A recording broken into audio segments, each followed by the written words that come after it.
Mayor Duterte would ask only 5 questions to prove that you're stupid. Only 5 questions. He will just ask you to answer 5 questions. And he will prove to the world that you are a very stupid expert. As if I did.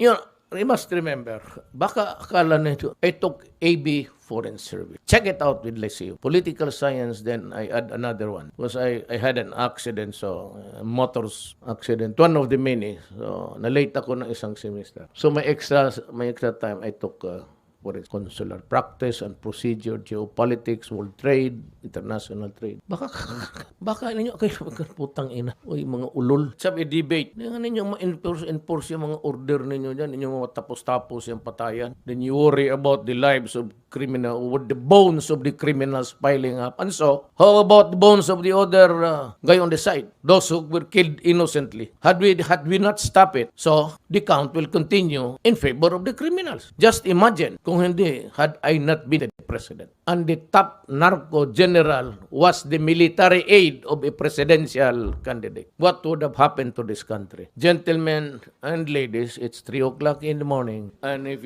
somebody knows the song, All That I Ask of You, it's 3 in the morning. Sir, babula lang, sir. Sir. Please let me go home.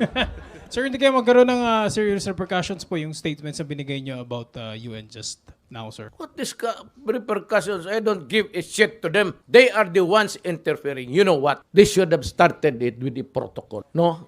They would have said somebody to talk to me. Or at least the rapporteur. You do not go out and just give a shitting statement against a country. What repercussions? You have fallen short of the protocol needed for respect. And you want me to respect you. You must be a shit. Dapat ganun, presidente na ginaganon mo. Huwag mo munang ipadala dyan. Do not criticize. Itong si Yutat naman, how do you pronounce the word? He should have written me address to the Foreign Service. Mr. President, can we have your... My performance as a mayor has nothing to do. This is a recent event na ang bastos hindi ako. They should suffer the repercussions. You have not followed the basic rudiments of courtesy and protocol. Kayo yung bugok, hindi ako. I studied my laws very well. Look at my records. Look at the subjects that I... Consular practice and procedure, international law, international trade, and everything. Baka akala ninyo gago ako. At least, bagay, hindi kasing gago. Tell them natin, you observe protocol because if you do that directly, you are addressing yourself to me. Remember that I do not like to say it because I want to be called mayor still. I am a president of his sovereign. Sabihin siya na, mayroon ba silang representative dito? Tell them straight. Bastos ka. An American? Indian? Chinese?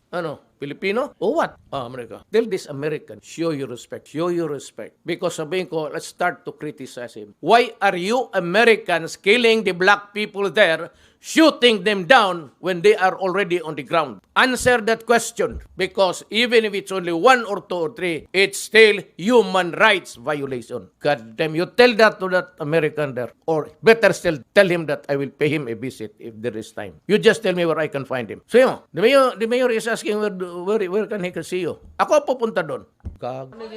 Those words were not invented by the Filipinos. Remember, those words were invented by the marshals, the cowboy marshals of the United States. Reward, shoot to kill. Then we copied it. We are bad, they are good. They never made an apology for teaching us the words shoot to kill, reward. We got it from the movies and they sometimes use it against the terrorists. She's danger. Would say that be careful because he's a danger. He's got firearms. So sunod-sunod lang tayo ng Amerikano tapos tayo ngayon ng masama. What you gave the orders to shoot to kill. Yes, but because the Americans use it, why can't I use it? They taught us English to understand the words. So we understand it to be this way. Shoot to kill. Or maybe I will just make a deviation there. Sure, but be sure he's alive. If he's dead, you get into the newspaper, then UN will come again and ayaw ko kasi because you do not do that because you are interfering in the sovereignty of a country. I am now really very serious. Do not take away by just giving an stupid explanation because you are infringing into the territory of the sovereignty of the country. What would it be to you if I go to the UN and start lecturing to the employees there? You should do this, you should not do that. And I say, hey guy, this is the UN, this is the United Nations. And so, are you really united? United Nations. When was a United Nation ever really united? They could not control America, they could not control Russia, they could not control the bombings, they could not even plan of how. The problem with this UN is they send UN troop to protect the population. So the war goes out of control. So there's a little fighting, they started, and then the contending parties come in and fight a real war, slaughtering people, and they are not able to stop it. So the United Nations starts a war, but does not know how to end it. That's the problem. Alam nila kung paano mag-umpisa ng gera. Hindi naman nila alam kung paano tapusin. When Iraq was being invaded on the very slim excuse that there were weapons of mass destruction, they were not able to stop the United Nations. Maybe you're guessing, guys. The truth has really come out. There was none at all. So what happened to the country? The United Nations never stopped it. It allowed a war to start. Now they are climbing here and there to stop it. And you come and interfere in my country because there are now criminals killed or even people killed. There is not even a judicial finding that these guys were innocents or these guys were really the gangs. And you just count the bodies there and say that, the United Nations must come in. My God, do you really know what you are doing? Sinali pa si yung presidente to give a word because you rely on the NGO. And there is a lady there who keeps on also prodding people. Pilipina yan, nandyan sa United Nations. Bibigay ng intriga. At tapos, ito namang newspaper na pick up, how many people were killed by that 600 or 3 million drug addicts. Do you have the count? We have. How many? More than the criminals that are killed today. And who are these victims? Wives, workers, students. And yet you only know how to count correctly when you are counting the carcass of these dead criminals. Cannot even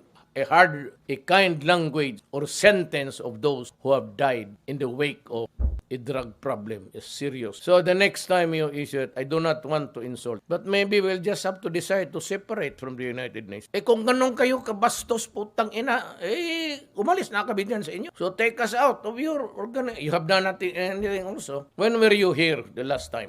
Never, except to criticize. You done food world? Where's the food? There's the world, but there is no food. World Hunger Organization maybe. When have you done a good deed to my country? See, you are contributing money. I said, you remember. Okay, we go out. And I would invite everybody. I would invite maybe China, the African. They have not been able to stop it. And all of the Middle East. Why don't we just form another organization? Why do you have to listen to this stupid threatening me with what? You want me to go to prison? I said, there are three stakes there. I honor my life. Do not shit. Automatic agad ang redact. US? Yes, because we have never been a member. UN, sir. UN po. UN.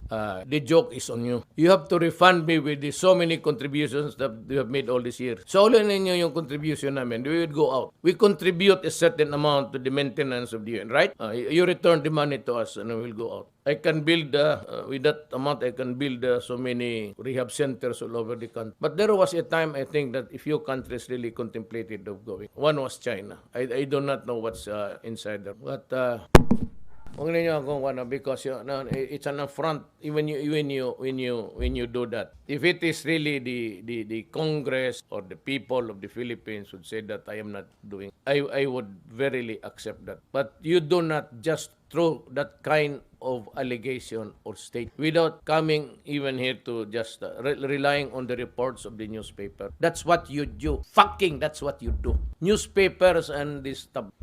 And you make criticisms against remember that I'm not a mayor anymore. I represent the country. Kindly do not do it. So I'd like to talk to that said alleged expert of the UN. I demand that he comes here. Or if he wants, we can go somewhere else to a third country. Let him talk to me and let him face me with hard fact. Not newspaper clippings because, unless it is edible, you do not do that too. Just go around insulting people. You know, United Nations, if you can say one bad thing about me, I can give you 10. But I tell you, you are an inutile. Because if you are really true to your mandate, you could have stopped all these wars and killing. 500,000 already killed. The goal to call by attention. Nagpapadala ka dyan sa mga NGO, mga newspaper clippings and critical. All you do is to read editorials. What have you done for the world? Mr. United Nations. At yung tao na yung expert ninyo, let me, if he comes here to tell